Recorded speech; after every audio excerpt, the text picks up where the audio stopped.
తెలంగాణలో రైతులు పండించే పంటల గురించి ఒకసారి మాట్లాడదాం మనం.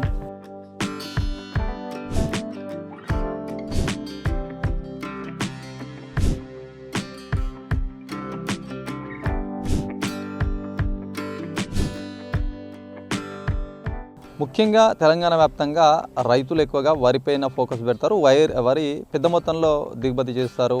అది మొత్తం ఇక్కడ నుంచి విదేశాలకు కూడా ఎక్స్పోర్ట్ చేసే స్థాయి మన తెలంగాణకు ఉంది. దీంతోపాటు ఇతర పంటలు చెప్పుకోవచ్చు, జొన్న కావచ్చు, మొక్కజొన్న కావచ్చు, పసుపు, ఇట్లాంటి ఆరుతడి పంటలు చాలా పండిస్తున్నప్పటికీ ప్రస్తుతం ప్రభుత్వం ప్రోత్సహిస్తున్నటువంటి ఒక పంట గురించి అయితే మనం మాట్లాడదాం. మన వెనుక కనిపిస్తున్నాయి ఫామ్ ఆయిల్. ఈ ఫామ్ ఆయిల్కి సంబంధించినటువంటి పంటకు ప్రభుత్వం మంచి ప్రోత్సాహకం అయితే ఇస్తున్నటువంటి సిచ్యువేషన్గా చెప్పొచ్చు. ముఖ్యంగా ఈ మధ్య కాలంలో తెలంగాణ కావచ్చు, ఇక్కడ ఆంధ్రప్రదేశ్లో పెద్ద మొత్తంలో సాగు చేస్తున్నారు రైతులు. ముఖ్యంగా ప్రభుత్వం చొరవ తీసుకొని దీనికి సంబంధించినటువంటి ఈ పంట పైన అవగాహన కార్యక్రమాలు కూడా గత ప్రభుత్వం కావచ్చు, ప్రస్తుతం ఉన్నటువంటి ప్రభుత్వం అయితే మరింత రైతులకు దీని గురించి లాభం ఎట్లా ఉంది, ఇది ఎట్లా పంట ఉంటుంది, దీని పీరియడ్ ఎంత, ఏ విధంగా లాభాలు వస్తున్నాయి, ఇట్లాంటి అంశాలపైన ప్రభుత్వం అనేది ప్రత్యేకంగా రైతులకు దీని గురించి ఎక్స్ప్లెయిన్ చేసినటువంటి పరిస్థితి. మాట్లాడదాం. కొంతమంది రైతులు ఉన్నారు.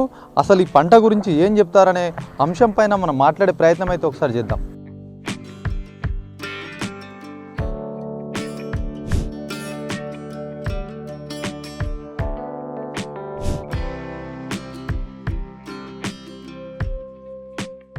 మీరు కూడా అంటే ఆయిల్ ఫామ్ మెయింటైన్ చేస్తున్నారు, పండిస్తున్నారా ఈ పంటని? అవును, ఆయిల్ ఫామ్ పండిస్తున్నారు. ఎక్కడ మీది?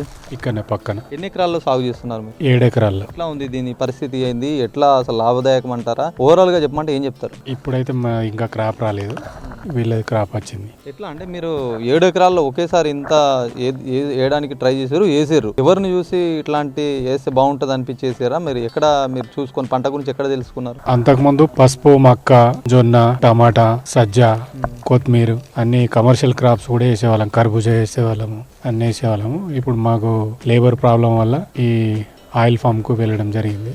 భాస్కర్ రెడ్డి, మధుసూదన్ రెడ్డి అని వాళ్ళిద్దరు ఎక్కువ మొత్తం లేస్తారు అని చెప్పి నేను కూడా, నాకు ఒక 10 ఎకరాలు ఉన్నాయి, దాంట్లో నేను ఇది 7 ఎకరాలు వేయడం జరిగింది.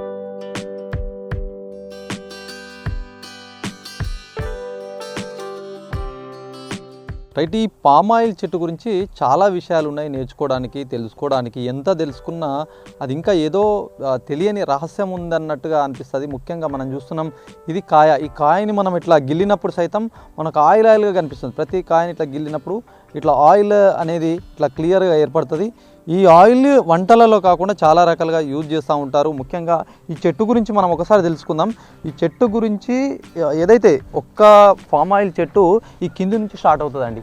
కింద ఫస్ట్ ఇట్లాంటి గిల, ఇక్కడ కనిపిస్తున్న గిల మొదటగా ఇక్కడ నుంచి పెరిగిన తర్వాత ఇక్కడ కట్ చేసేస్తారు. ఆ బెండలంతా కట్ చేసిన తర్వాత ఈ దశ అయిపోయింది. మళ్ళీ చెట్టు ఇంత పైకి కనిపిస్తూ ఉంటుంది. ఇది 2వ దశ. నెలకొక ఇట్లాంటిది గెల వస్తుందట. ఈ గెలకు సంబంధించి మళ్ళా అంటే ఈ గెల ఎంత పెరగడానికి ఎంత ఇంపార్టెంటో ఈ మొగకు సంబంధించి ఆడగెల, మొగ గెల అని ఉంటాయట. ఇది కూడా చాలా ఇంపార్టెంట్ అంట. ఈ తెలుసుకునే ప్రయత్నం చేద్దాం. అసలు ఏంటి ఈ గెల, ఏంటి ఇట్లా పౌడర్ వస్తుంది ఇట్లా ముట్టగానే? ఇది మొగ గెల సార్. ఇది ఈ మొగ గెల ఇంట్లో ఈ వివిల్స్ ఉంటాయి, చిన్న వివిల్స్ ఉంటాయి. ఈ వివిల్స్ ఉండడం వల్ల ఈ ప్రతి చెట్టుకు ఈ పరపరక సంపర్కం జరుగుతుంది. ఆ పరపరక సంపర్కం జరగడం వల్ల నీకు ఈ ఆడగేలలు ఎక్కువ వచ్చే ఛాన్సెస్ ఉంటాయి అట్లు. మనకు ఈ మోగేలలు కూడా కంపల్సరీ చెట్టుకు 1, 2 అట్లా రావాలా. ప్రతి చెట్టుకు వస్తుంటాయి. ప్రతి చెట్టుకు మోగేలు కూడా రావాలా. అది వస్తేనే ఈ ఆడగేలల శాతం ఎక్కువ వస్తుంది మనకు.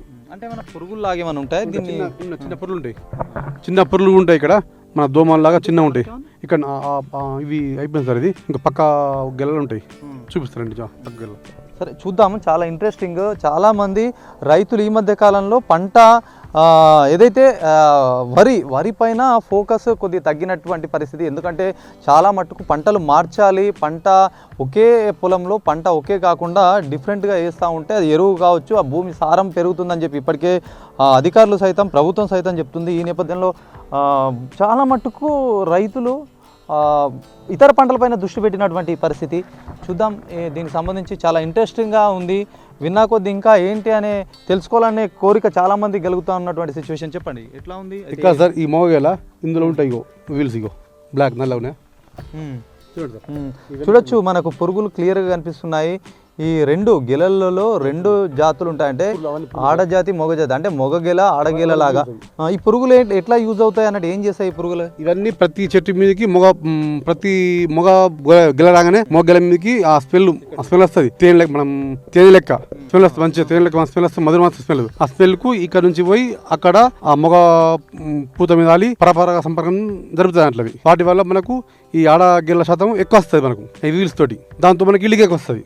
ఇప్పుడు ఇది కట్ చేసే పద్ధతి చూస్తే ఎట్లా కూలీలు ఎట్లా ఉంటాయి మన రైతులకి? మరి మీరే చేసుకుంటారా, ఇతర కూలీలు ఏమైనా పెడతారా? దీనికి స్పెషల్ ట్రైనర్స్ ఉంటారా? స్పెషల్ ట్రైనింగ్ వల్ల కూలీలు వస్తారు. వాళ్ళకు ఒక చెట్టుకు 20 రూపాయలు ఇస్తాం మనం. కత్తులు ఉంటాయి, కత్తితోటి వాళ్ళు స్పెషలిస్ట్ ఉంటారు, వాళ్ళు కడేస్తారు. వాళ్ళు ఇట్లా మనం చేసుకుందాము అని ఏమైనా ఖర్చు తగ్గి మనం చేసుకుందాం అంటే అట్లా కుదురుతుందా? కొంచెం ఒక 1 డే 2 డే మనం కొంచెం ట్రైనింగ్ వెళ్తే మనకు కూడా చేయడం కాదు, కానీ ఇక మనం రిస్క్ తీసుకోలేమని చెప్పేసి వాళ్ళకి ఇస్తాం లేబర్లకు.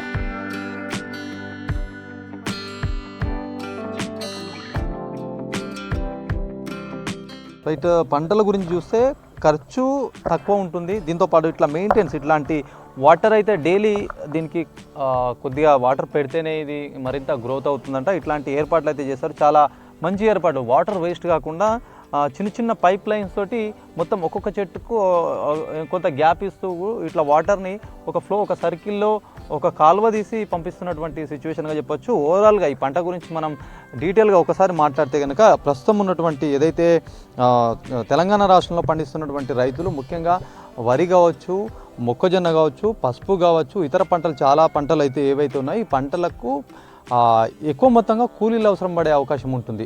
ముఖ్యంగా వరి గురించి మాట్లాడితే చాలా మటుకు ఇక్కడ కూలీల కొరత ఉందని చెప్పి బీహార్, పక్క రాష్ట్రాల రాజస్థాన్, మహారాష్ట్ర ఇక్కడ నుంచి వస్తున్నటువంటి సిచ్యువేషన్. ఈ పంటకు కూలీల కొరత ఉండదు. ఒకేసారి వేసుకుంటే ఈ ఏదైతే మెయింటెనెన్స్ సంబంధించి ఈ కూలీల కొరత తగ్గుతుందని చెప్పి చాలా మటుకు చెప్తున్నటువంటి పరిస్థితిగా చూడొచ్చు.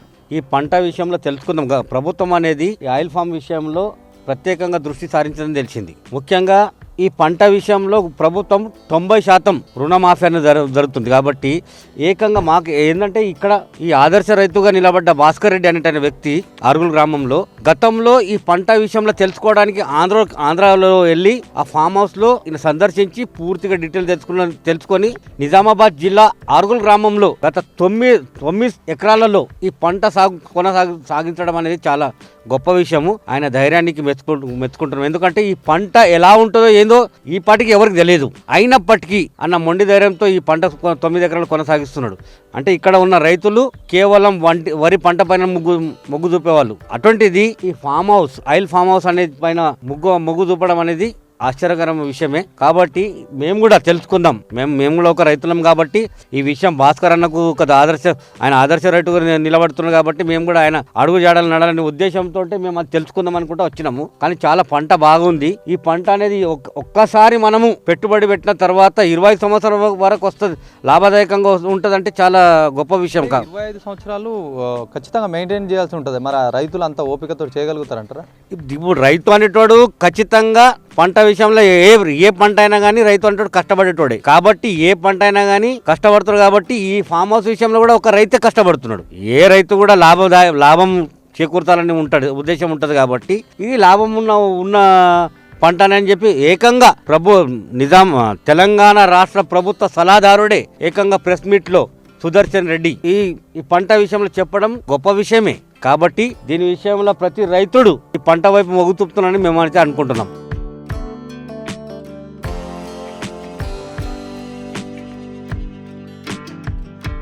సార్ చూడొచ్చు, ఈ ఫామ్ ఆయిల్ తోటలో మనకు ఒక చెట్టు, అదే రామ సీతాఫలం కనిపిస్తూ ఉంది. మరి ఇది చాలా అరుదైనటువంటి ఫలం.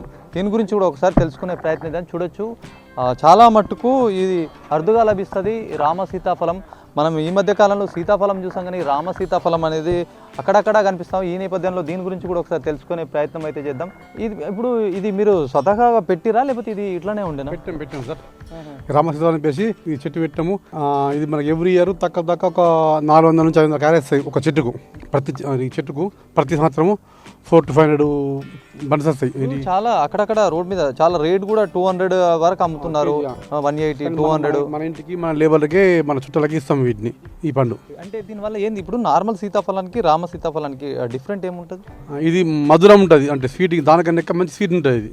ఓవరాల్గా చూడొచ్చు, కేవలం ఒక పంటే కాదు, తెలంగాణలో చాలా పంటలు ఉన్నాయి రైతులు పండించడానికి.